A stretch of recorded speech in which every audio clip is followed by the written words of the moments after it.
La Primera Iglesia Bautista de Torreón presenta su programa Hay Vida en Jesús. Te invitamos a escucharnos y recibir el mensaje que Dios tiene para tu vida. Comenzamos.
¿Cómo están? Muy buenas noches.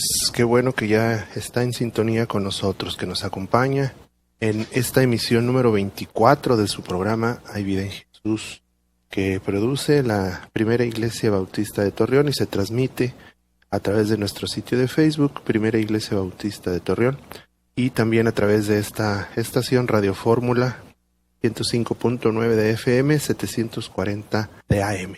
Sabemos que nos escuchan, pues obviamente nuestros amados hermanos de la Primera Iglesia Bautista, pero también gente que ama al Señor, que ama su palabra y que le gusta meditar y reflexionar en los asuntos del reino de los cielos, de otras congregaciones, incluso gente que no se congrega. Y por qué no, si usted no conoce de la palabra de Dios, del Evangelio, y hoy nos está escuchando, pues también le damos gracias a Dios porque hoy ha decidido tener este contacto con nosotros. Y bueno, pues queremos transmitir con todos ustedes un mensaje esperanzador, un mensaje de optimismo en estos tiempos difíciles en los que todos hablan de malas noticias. La mejor noticia que usted puede recibir es esta, que hay vida en Jesús. Hoy, pues usted sabe, pues la tradición conmemora el Jueves Santo, comienza la pasión, la muerte, crucifixión y posterior resurrección de nuestro Señor Jesucristo. No es tradicionalismo, ni mucho menos. Nosotros todo el año procuramos proclamar a Cristo resucitado. Precisamente por eso hoy, aprovechando la fecha, pues vamos a tener un programa especial con respecto a la resurrección de Cristo. El mensaje que nuestro pastor Alejandro César Isunza traerá precisamente se titula Ha resucitado. Si usted tiene una Biblia a la mano, le invitamos a que la traiga, que la tenga ahí consigo en esta hora de la noche en la cual pues las actividades prácticamente han cesado. Termine usted el día de la mejor manera. Traiga su Biblia y esté pendiente de la meditación que más adelante empezaremos a escuchar en labios de nuestro amado pastor. Le invitamos a ponerse en contacto con nosotros. Usted sabe que estos programas, por disposiciones superiores, pues han sido grabados. Estamos también transmitiendo este día con esta modalidad. Sin embargo, a través de nuestro sitio de Facebook, usted puede interactuar con nosotros. Ahí estamos recogiendo sus mensajes, sus peticiones de oración, sus saludos también para familias que nos escuchan en la distancia gracias a la tecnología. Así que le damos la bienvenida. Le invitamos a que se quede con nosotros y que escuche a continuación este hermoso himno. Se llama Él vive, a cargo del cuarteto de nuestra primera iglesia bautista de Torreón.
Gracias a Dios por esta hermosa alabanza que acabamos de escuchar. Vamos a seguir adelante, tenemos la lectura bíblica. Inmediatamente después comenzamos con la meditación de esta noche. Le vamos a dejar el privilegio de esta lectura a nuestra hermana Rosy Olacio y después a nuestro pastor con la meditación.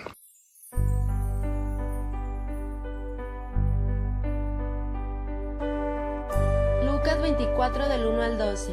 La resurrección. El primer día de la semana, muy de mañana, vinieron al sepulcro, trayendo las especias aromáticas que habían preparado, y algunas otras mujeres con ellas. Y hallaron removida la piedra del sepulcro, y entrando, no hallaron el cuerpo del Señor Jesús. Aconteció que estando ellas perplejas por esto, he aquí se pararon junto a ellas 2 varones con vestiduras resplandecientes, y como tuvieron temor y bajaron el rostro a tierra, les dijeron: ¿Por qué buscáis entre los muertos al que vive? No es aquí, sino que ha resucitado. Acordaos de lo que os habló cuando aún estaba en Galilea, diciendo: es necesario que el Hijo del Hombre sea entregado en manos de hombres pecadores, y que sea crucificado y resucita al tercer día. Entonces ellas se acordaron de sus palabras, y volviendo del sepulcro, dieron nuevas de todas estas cosas a los 11 y a todos los demás. Eran María Magdalena y Juana y María madre de Jacobo, y las demás con ellas, quienes dijeron estas cosas a los apóstoles. Mas a ellos les parecían locura las palabras de ellas, y no las creían. Pero levantándose Pedro, corrió al sepulcro, y cuando miró dentro, vio los lienzos solos, y se fue a casa, maravillándose de lo que había sucedido.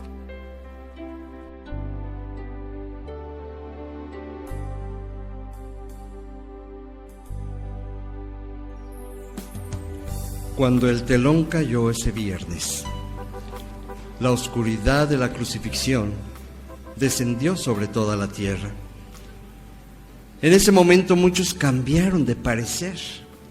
Otros se lamentaban, otros estaban profundamente tristes. Pero con la muerte del Señor Jesucristo cambiaron conceptos, cambiaron ideas.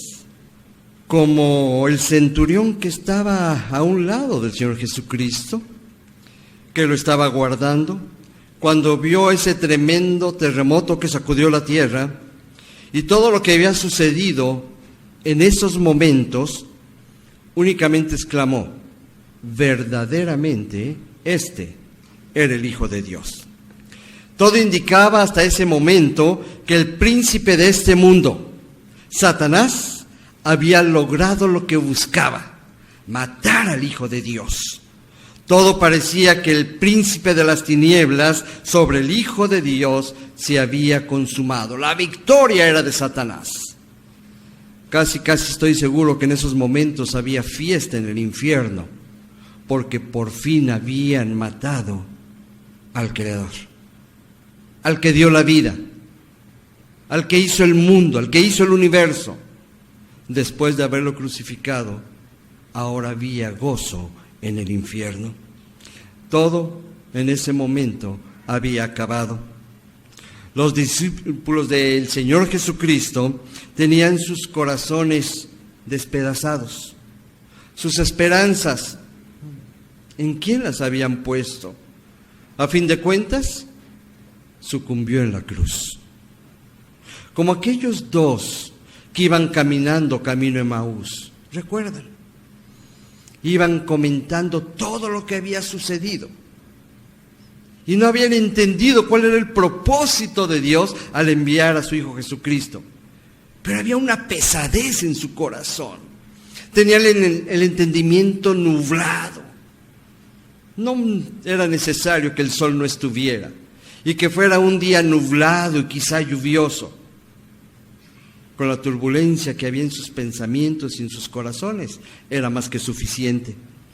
Uno al otro iban comentando todas estas cosas, y entre ellas dijeron: pero nosotros esperábamos que Él era el que había de redimir a Israel, y ahora, además de todo esto, hoy ya es el tercer día que esto ha acontecido.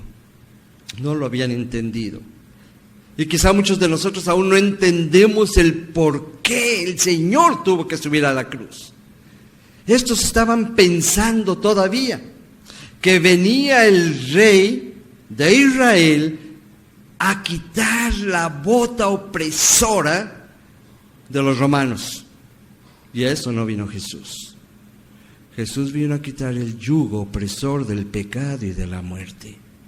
Pero no lo habían entendido. Ellos esperaban, ¿verdad?, un rey, como lo predicamos hace 8 días, que entrara en un brioso corcel. Pero no. Siempre me he puesto a pensar, si el Señor hubiera entrado así, seguramente seguramente lo hubieran recibido, pero ese no era el fundamento. Quizás se hubiera presentado con los ejércitos como la gran mayoría de los reyes, o todos en aquel tiempo lo hacían, hubiera conquistado, pero no el corazón de su pueblo. Sus voluntades las hubiera conquistado, pero a la fuerza y no por amor. Sin lugar a dudas, sus discípulos estaban experimentando el sábado más largo de toda la historia. Reunidos en una casa, escondidos, temerosos de que iniciaran una persecución en ese momento. ¿Dónde estaban sus sueños, sus esperanzas destruidas? Todo aquello se había perdido, todo por lo que habían vivido al menos los últimos 3 años de su vida. ¿Se imaginan cómo han de haber sido esos 3 años? Gloriosos para ellos, algo nuevo todos los días. Quizá hoy el Señor iba a levantar a algún muerto, quizá le iba a dar la vista a un ciego, quizá iba a sanar a algunos de lepra, o todavía algo más profundo. Quizá iba a quitar la amargura de muchos, el temor, el miedo. Los discípulos todos los días estaban a la expectativa. ¿Qué va a hacer hoy el Señor? ¿Qué nos va a enseñar? ¿De qué nos va a platicar? Estamos ansiosos por escucharlo. Ahora se sentían solos, abandonados. Su maestro ya estaba muerto. Ya no le verían más. Ya no habría milagros, no más predicaciones desafiantes, pero al mismo tiempo alentadoras. Desafiantes como: ustedes habían oído esto, pero yo les digo, hagan un cambio en sus vidas. Esa era la predicación del Señor, pero también de ánimo, cuando iba y sanaba a aquellos y los levantaba. Pero ahora el maestro ya no está.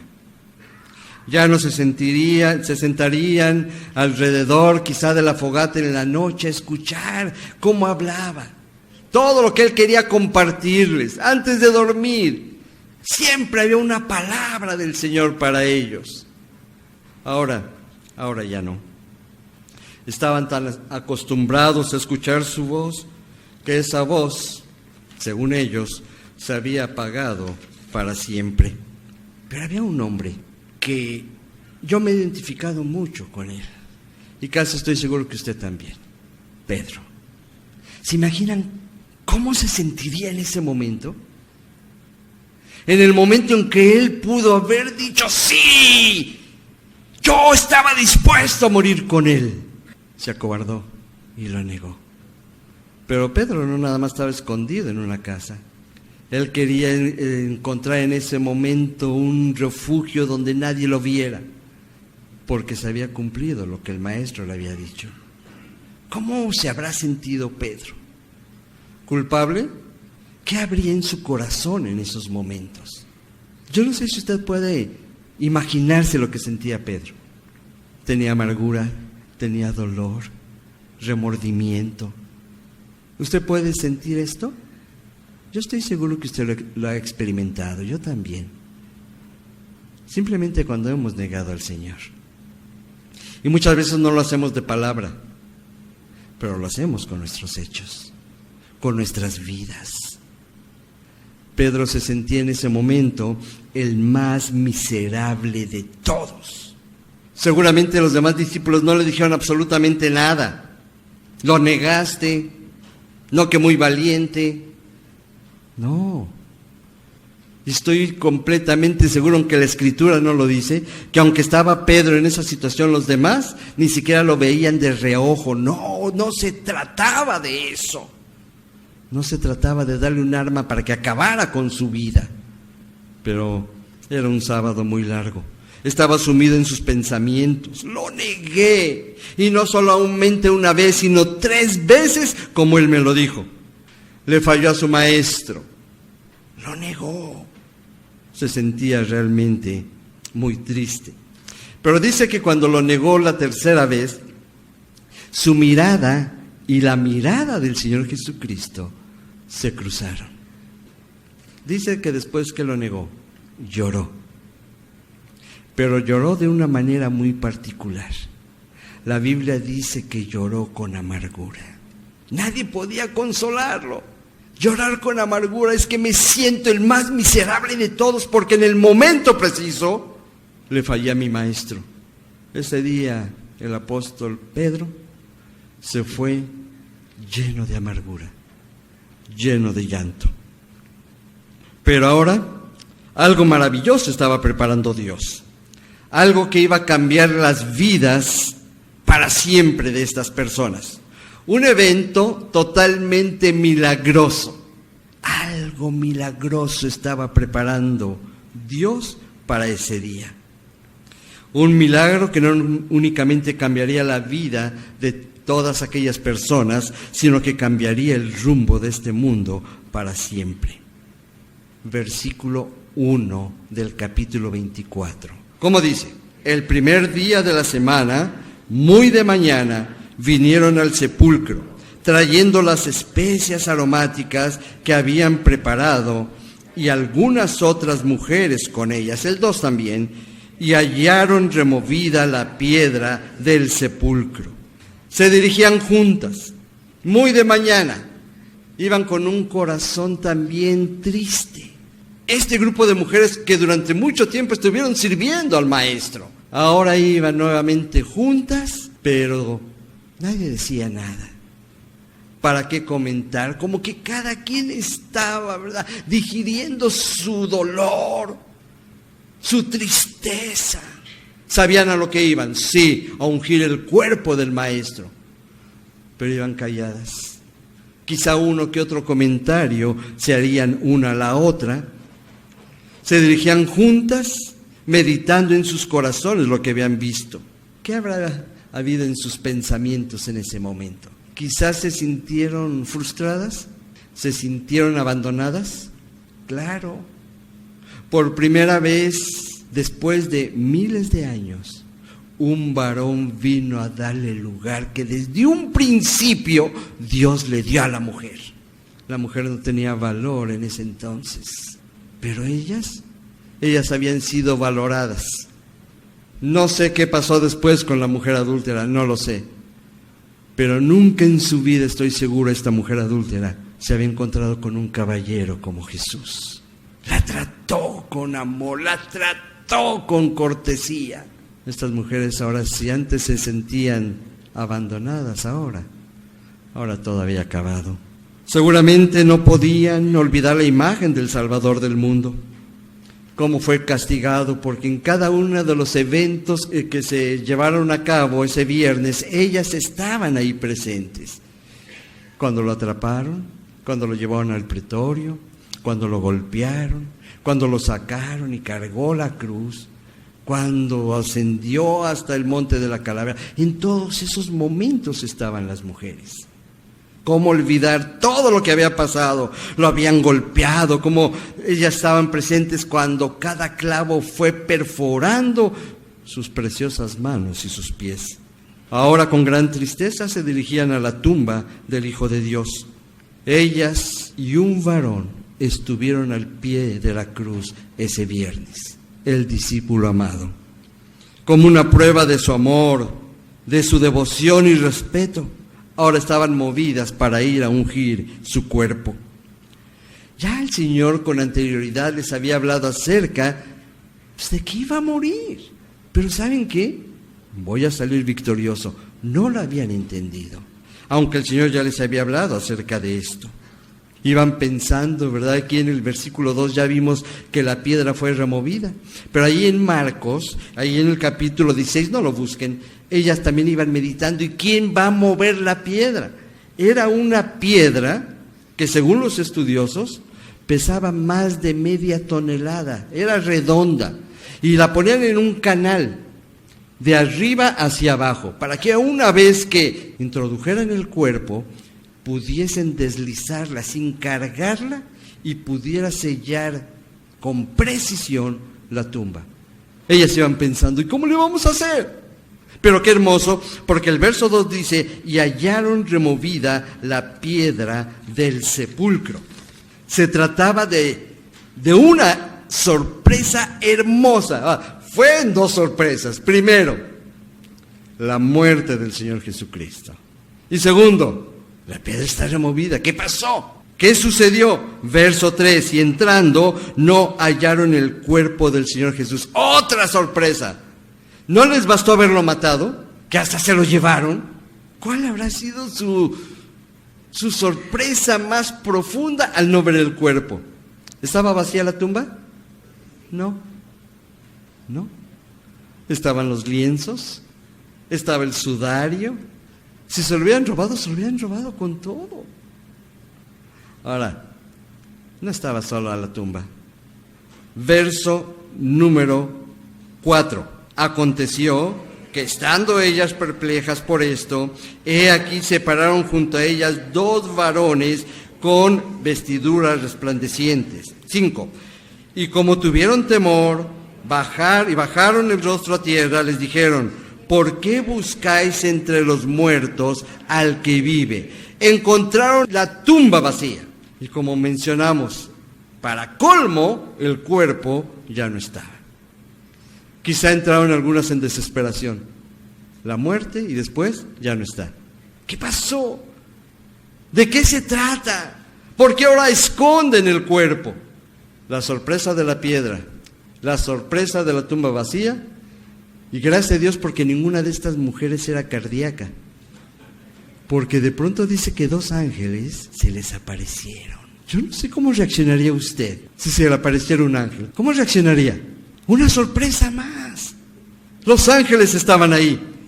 La piedra habría sido quitada.